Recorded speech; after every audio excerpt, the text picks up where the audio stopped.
नमस्कार मित्रों। हमने यूनिट 1 फंडामेंटल ऑफ योगा की 6 कक्षाएं पूरी कर ली है। आज हम 7वीं कक्षा प्रारंभ कर रहे हैं सितंबर 2024 के प्रश्नों से। प्रश्न है कि सांख्य के अनुसार तुष्टियां योग साधना में होती हैं। सांख्य के अंदर 3 प्रकार के सर्ग आते हैं। एक बुद्धि सर्ग आता है जिसकी व्याख्या पहले की थी और प्रश्न भी आए हैं आपके बुद्धि सर्ग से, जहाँ पे सात्विक और तामसिक करके बुद्धि के भेद बताए हैं। धर्म, ज्ञान, विराग, ऐश्वर्य। और ऐसी उसके अपोजिट जो कि तमस से प्रभावित होते हैं, अधर्म, अज्ञान, अविराग और अनैश्वर्य। दूसरा सर्ग जो आता है वो है प्रत्यय सर्ग, जो कि वृत्तियों के या ज्ञान के संदर्भ में है। प्रत्यय सर्ग से ही ये क्वेश्चन है आपका। प्रत्यय सर्ग को यदि कैटेगराइज करो तो वो 4 प्रकार का है। यदि उसके भेदों सहित देखो तो वो 50 प्रकार का। मोस्ट इंपोर्टेंट फैक्ट है, प्रत्यसर्ग 4 प्रकार का है। विपर्यय, अशक्ति, तुष्टि और सिद्धि। ये 4 प्रकार का आपका प्रत्यसर्ग होता है। विपर्य के अपने आप में 5 भेद हैं। तम, मोह, महामोह, तामिश्रंध, तामिश्र। अशक्ति के 28 प्रकार हैं और 11 तो इंद्रियों की विकलता है, 9 तुष्टि के और 8 सिद्धियों के विपरीत है।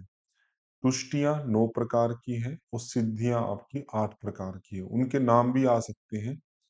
तो जो विपर्य, अशक्ति या तुष्टि, ये सब नेगेटिव हैं। ये योग साधना में बाधक है। जो सिद्धि है आपका, सिद्धि से शब्द से ही स्पष्ट हो रहा है हमें कि जो योग साधना में साधक है, उनको कहा जाता है आपकी सिद्धि। तो यहाँ तो पूछा सांख्य के अनुसार तुष्टियां योग साधन में होती है बाधक। तुष्टि मतलब है किसी गलत ज्ञान को स्वीकार करके उससे संतुष्ट हो जाना। एक तो सही ज्ञान को स्वीकार करके संतुष्ट होना, उसको संतुष्टि कहते हैं, तुष्टि नहीं कहते। तुष्टि का संस्कृत में जो प्रयोग है, गलत रूप में संतुष्ट होना, उसको तुष्टिया कहा जाता है। जो कि 9 प्रकार की है। मैं नाम भी बोल देता हूँ, जैसे प्रकृति, उपादान, काल और भोग। 4 ये हो गई आंतरिक। बाह्य में पार, सुपार, पारापार, अनुत्तमांभस और उत्तमांभस, ये 5 हो गए। सिद्धि जो है आपकी, सिद्धि के अंदर 8 आते हैं। उनको भी सीक्वेंस वाइज याद रखिएगा। पहला है अध्ययन, कि हम शास्त्रों का अध्ययन करें। अध्ययन का अर्थ होता है पाठ स्मरण मात्रम, उनको केवल याद करना। उनके अर्थ को जानना, वो शब्द आता है। फिर उन पे चिंता करना, ये ऊह आता है आपका। फिर अपने जो सुहृत हैं, मित्र आदि हैं, उनके साथ जाके उस पे डिस्कशन करना, ये सुहृत प्राप्ति है। सुहृत प्राप्ति के बाद में उनके द्वारा उस ज्ञान का शोधन होना, दान। दान का अर्थ दैप शोधने धातु से बनता है, शोधन अर्थ है, दान का अर्थ देना नहीं है। कि जब हम किसी विषय पर अपने मित्रों से, आचार्यों से चर्चा करते हैं, तो जो गलत ज्ञान है हमारा, वो शुद्ध होता है, उसके शुद्धिकरण को ही दान कहते हैं। और शुद्ध ज्ञान के द्वारा हम 3 प्रकार के दुखों की निवृत्ति करते हैं। 3 दुख, 3, 4, 5, 6, 7, 8, ये 8 प्रकार की सिद्धि होती है। ये आगे आ सकता है। और 9 प्रकार की जो तुष्टि है, उनके नाम भी याद रखिएगा। ज्ञान योग के बहिरंग साधन है, ये कई बार रिपीट है, आपका परीक्षा में आया हुआ है, दोबारा आया है। और जैसे जैसे आप लोगों ने प्रश्न देखे ना, तो कुछ वर्षों के करने के बाद में लगभग लगभग अब 80-70% जो क्वेश्चंस हैं आपके, वे रिपीट होते हैं। कोई डायरेक्टली है, कोई इनडायरेक्टली है, लेकिन मेरा अनुभव तो यही है। तो आपको पूर्व वर्ष के जो प्रश्न पत्र हैं बहुत लाभ करेंगे, आपको अवश्य देखने चाहिए। ज्ञान योग के बहिरंग साधन, तो बहिरंग अंतरंग 2 प्रकार के साधन हैं वेदांत में जो दिए गए हैं। बहिरंग साधन में विवेक, वैराग्य, षट्क संपत्ति, मुमुक्षुत्व, ये हमने देखा था। इससे वैराग्य और मुमुक्षुत्व और विवेक। और जो अंतरंग साधन, उसमें श्रवण, मनन, निधिध्यासन और समाधि या साक्षात्कार। तो यहाँ पे बहिरंग साधन पूछे हैं तो B C D second option हमारा सही हो जाएगा। मैचिंग करने के लिए कहा है कि कौन सी अवधारणा किस ग्रंथ से संबंधित है। जैसे त्रिगुण है, त्रिगुण से अभिप्राय है सत्व रजस तमस, ये सांख्य से संबंधित, आपका सांख्य कारिका में इसकी चर्चा की गई है। सत्व का भी स्वभाव बताया, रजस का भी और तमस का भी।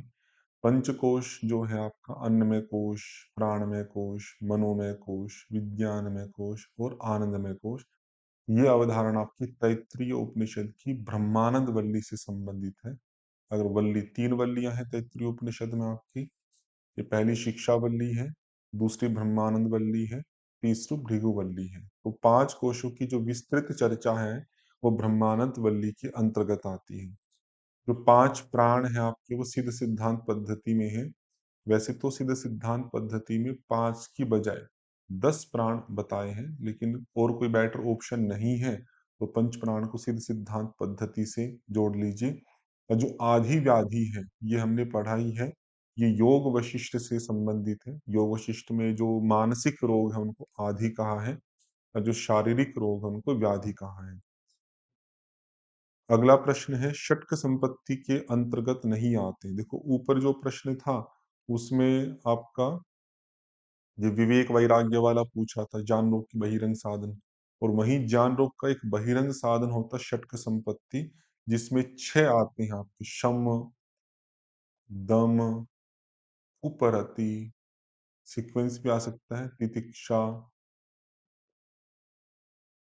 समाधान और श्रद्धा।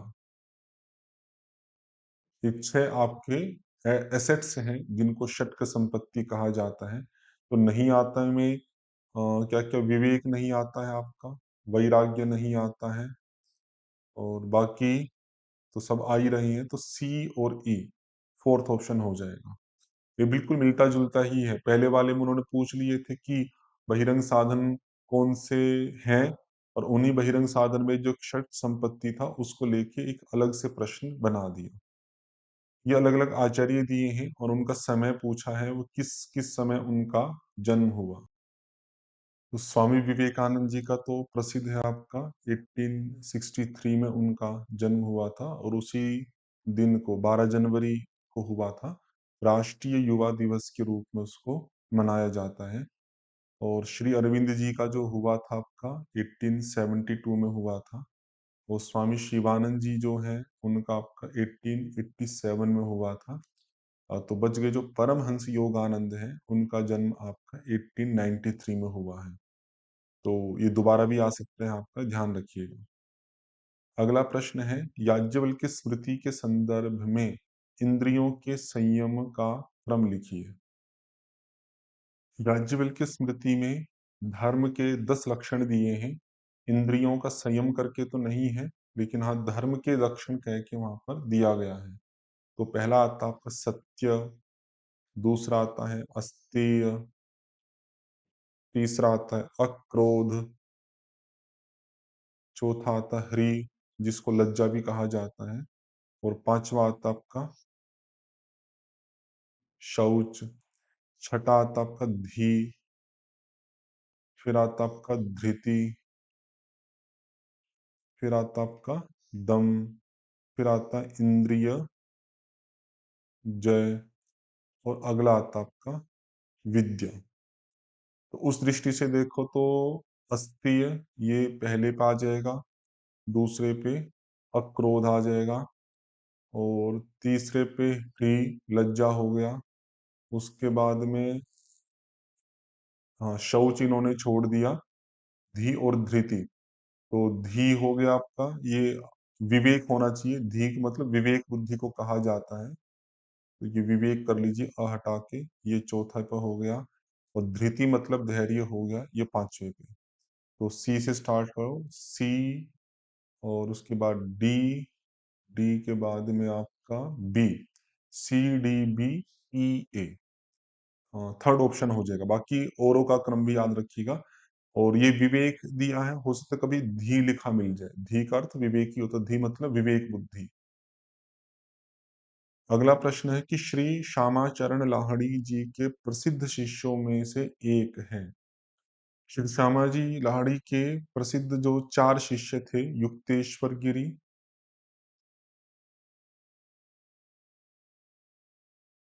पंचानन भट्टाचार्य,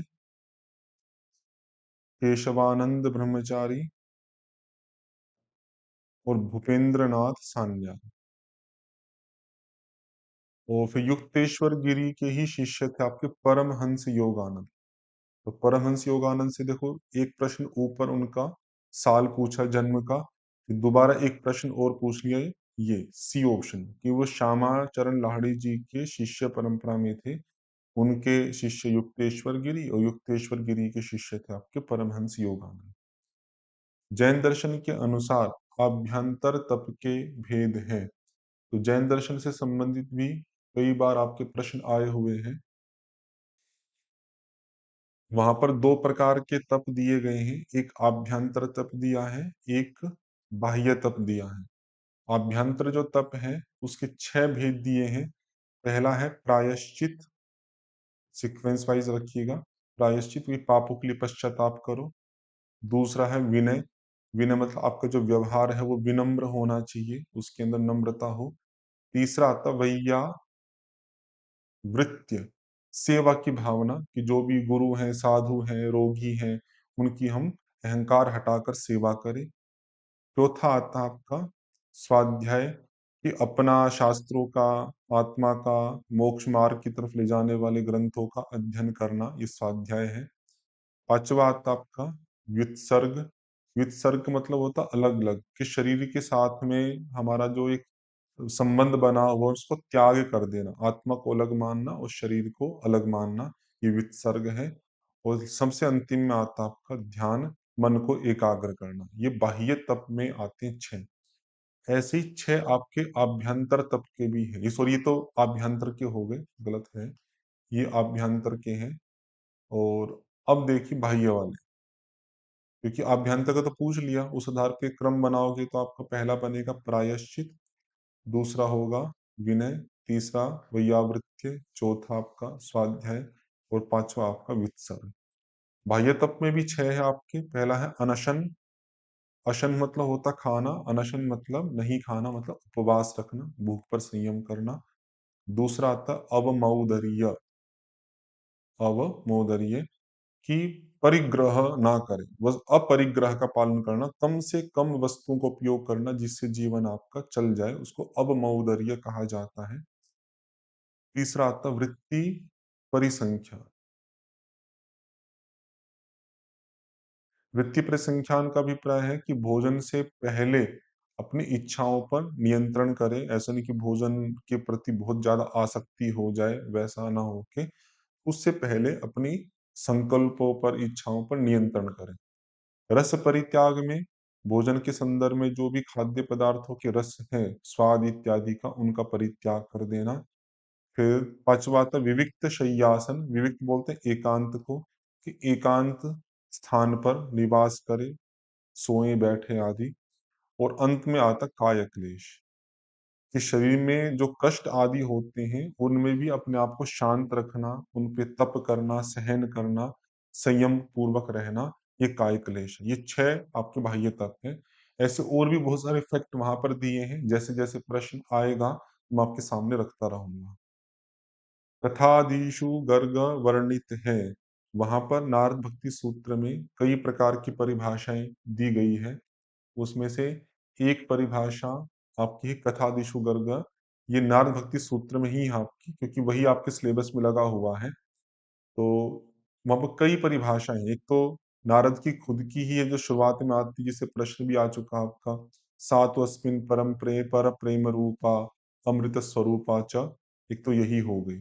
उसके अलावा उन्होंने अलग अलग आचार्यों की भी परिभाषाएं दी हैं, ये कई बार आपकी परीक्षाओं में आ जाते हैं। जैसे पूजादिशु अनुराग, पूजा वाला जो अनुराग है ये पाराशर्य का है।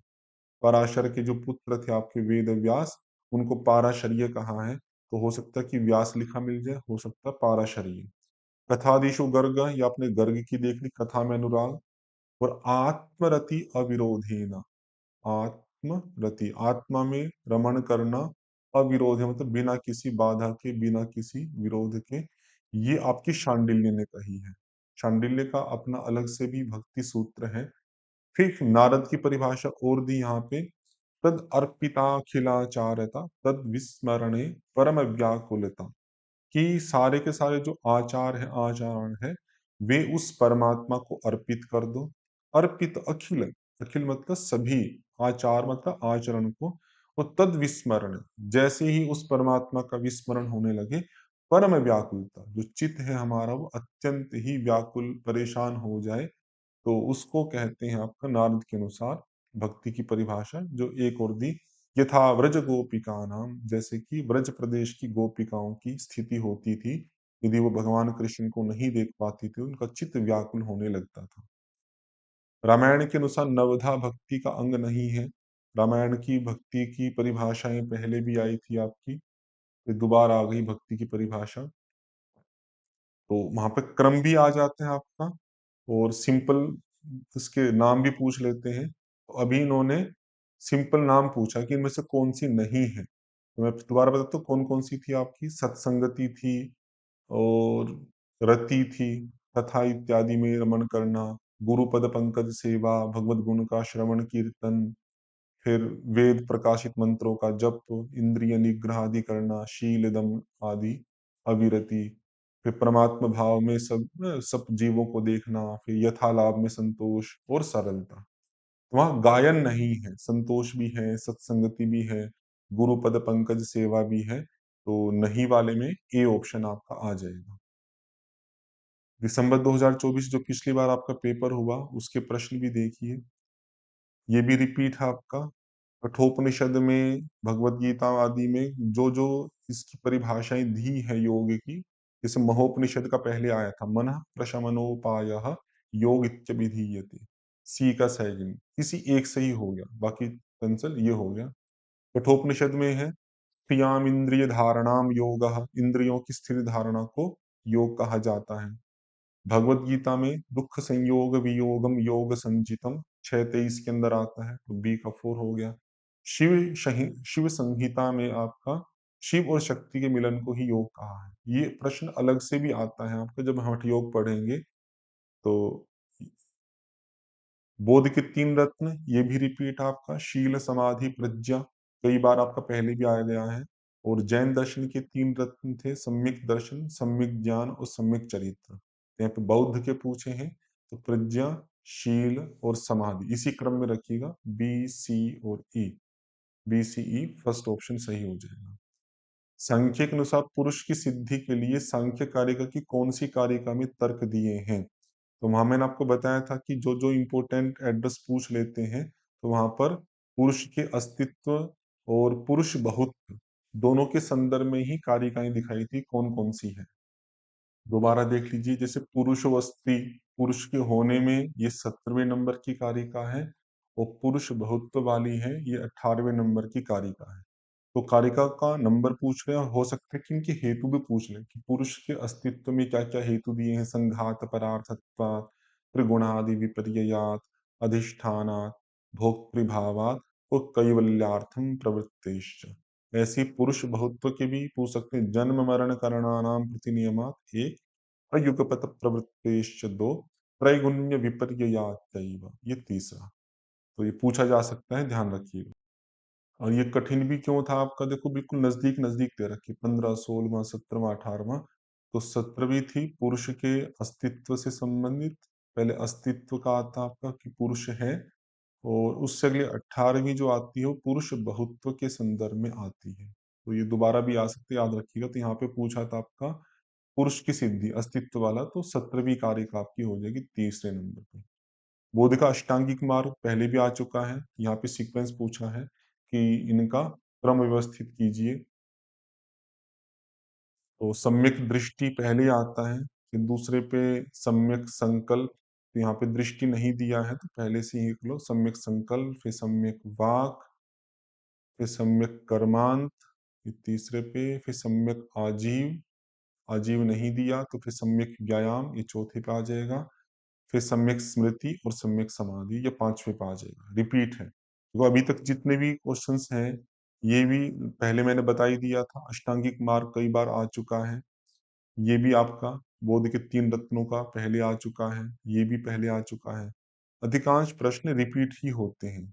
न्याय दर्शन के 5 अवयव ये भी पहले आ चुका है।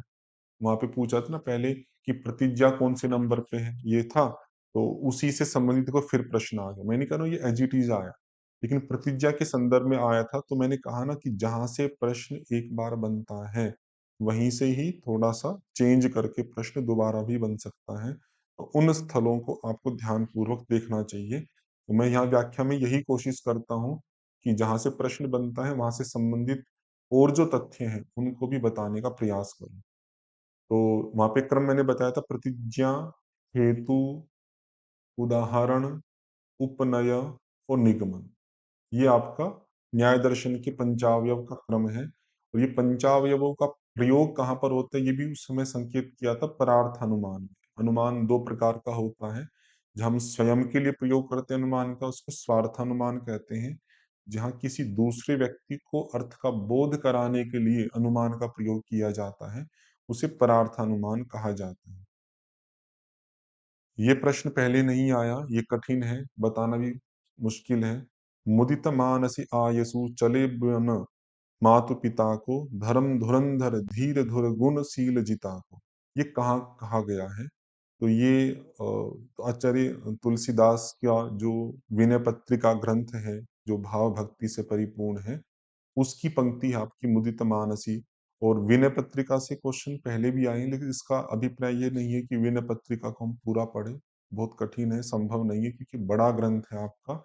तो ऐसा कोई प्रश्न आता है तो कॉमन सेंस से आप कर सकते हैं। जैसे बीजक जो है आपका कबीर का, उसकी भाषावली आपकी अलग है, तो साखी भी उसी का ही है। तो इन 2 को तो भाषा के प्रभाव को देख के आप हटा सकते हो कि ये उसका तो नहीं लगता। अब इन दोनों में हो सकता है, तो दोनों में भी देखो कि प्रसिद्ध जो क्वेश्चन पहले से आते रहे हैं, वो बिना पत्रिका से ही आए हैं, तो थर्ड ऑप्शन आप इसमें सही कर सकते हैं। अगला प्रश्न भी कठिन है आपका, मार्गाणाम अष्टांगिको श्रेष्ठः। कि अष्टांगिक मार्ग जो है, ये तो पहले से प्रश्न में पूछा गया है, लेकिन ये बौद्ध मत के किस ग्रंथ का वाक्य है, ये फिर कठिन हो गया। और ये लगभग सभी जो शब्द हैं, ये बौद्ध मत के ही है। धम्मपद, मध्यम का माध्यमिक कारिका वृत्ति, महानिदान सूत्र। तो ये मैं बता देता हूँ, धम्मपद का है। बाकी अंदाजा लगाना या कॉमन सेंस से याद करना बड़ा मुश्किल है। ऐसे 1-2 प्रश्न आते हैं, तो उनको आप चिंता ना करें। जो मुख्य प्रश्न हैं ज़्यादातर जो आते रहते हैं, उन पे आपको ध्यान देना चाहिए। तो ये यूनिट 1 के सभी क्वेश्चंस जो पूर्व वर्ष के थे, उन पे हमने चर्चा की। आशा करता हूँ कि आपको काफ़ी लाभ हुआ होगा। और जो भी हम वीडियोज़ बना रहे हैं, आप कमेंट्स के माध्यम से हमें बता सकते हैं कि वे आपके लिए उपयोगी हैं, आपको ठीक लग रहे हैं। जो व्याख्या हम करते हैं, वो व्याख्या भी आपको ठीक लग रही, नहीं लग रही है। उसमें यदि कोई सुधार की आवश्यकता हो, तो हम स्वीकार करेंगे सहृदय रूप से, आप हमें बता दीजिएगा। ओम शांति।